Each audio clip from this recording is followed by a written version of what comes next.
ఉద్దానం ప్రాంతంలో మూత్రపిండాల వ్యాధికి అడ్డుకట్ట వేసేందుకు కూటమి ప్రభుత్వం చర్యలు వేగవంతం చేసింది. సరైన నిధులు కేటాయించకపోవడం వల్ల 5 ఏళ్ల వైసీపీ హయాంలో ఆగిపోయిన పరిశోధనలను తిరిగి పట్టాలెక్కించింది. వ్యాధి మూలాలపై 2014-19 మధ్య పరిశోధనల కోసం ఏర్పాటు చేసిన జార్జ్ సంస్థ తమ పరిశోధనలను తిరిగి చేపట్టనుంది. దీనికి తోడ్పాటు అందించేందుకు కొలంబియా విశ్వవిద్యాలయం ప్రతినిధి పర్యావరణ రసాయన నిపుణుడు ప్రొఫెసర్ లెక్స్వన్ గీన్ పలాస వచ్చారు. ఆయనతో ముఖాముఖి ద్వారా మరిన్ని విషయాలు తెలుసుకుందాం. శ్రీకాకుళం జిల్లా ఉద్దానం ప్రాంతాల్లో దశాబ్దాలుగా కిడ్నీ వ్యాధులతో వేలాది మంది మృత్యువాత పడుతున్న పరిస్థితి. దానికి మూలాలను ఏంటి, ఆ కిడ్నీకి సంబంధించిన వ్యాధి ఎక్కడి నుంచి వస్తుందో తెలుసుకోవడానికి గత తెదేపా ప్రభుత్వంలో 5.5 కోట్ల రూపాయలతో రీసెర్చ్ సెంటర్ ఏర్పాటు చేశారు. జార్జ్ ఇన్స్టిట్యూట్ వాళ్ళందరూ కూడా ఇక్కడికి వచ్చి రీసెర్చ్ చేశారు. గత ప్రభుత్వం 5 ఏళ్లలోని రీసెర్చ్ సెంటర్ కి సరైన సదుపాయాలు కేటాయించకపోవడంతో పూర్తిగా ఆగిపోయిన పరిస్థితి. మళ్ళీ తెదేపా ప్రభుత్వం వచ్చింది, ఈ రీసెర్చ్ కొనసాగుతున్న పరిస్థితి. ప్రస్తుతం కొలంబియా నుంచి ఈ రీసెర్చ్ చేయడానికి ఒక బృందం అయితే ఇక్కడికి వచ్చింది. దానికి సంబంధించినటువంటి ప్రొఫెసర్ మనతో ఉన్నారు. ఆయన అడిగి ఈ రీసెర్చ్ సంబంధించి ఏ విధంగా జరుగుతుందో మరిన్ని విషయాలు తెలుసుకుందాం. Kidney patients increasing Uddanam area day by day. Government also trying to reducing this one, and government providing some lot of money for research. So what will be your research and how about it? Explain.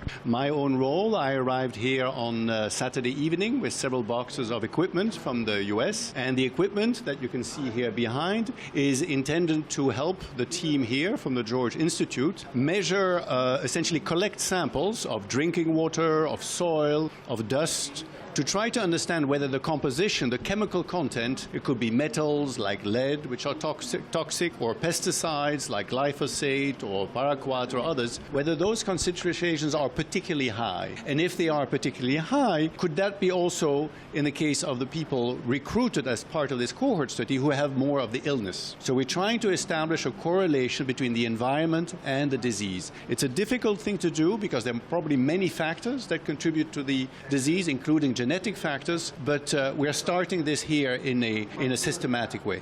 Have you done the similar research before? Did go on 2 previous trips. The study conducted in Andhra Pradesh in India is actually part of a consortium sponsored by the US National Institute of Health, and there are 5 Central American countries, and so far I've been also to El Salvador, Costa Rica, with a similar team conducting a study. So we're hoping that by studying it in multiple countries, we will come more quickly at the answer and hopefully some solutions to reduce the occurrence of this disease. So how long this research will last?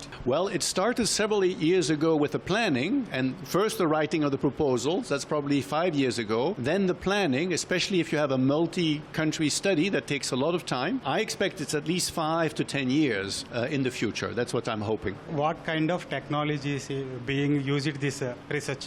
I'm a fan of simple measurements with field kits. So we measure things like nitrate in the water. We test E. coli as a surface to the participants to find out whether their water is microbially clean or not. But at the same time, back in the US at Duke University in particular, some of these water samples will be analyzed by very sophisticated methods. A few years back, George Institute's team also researched this area.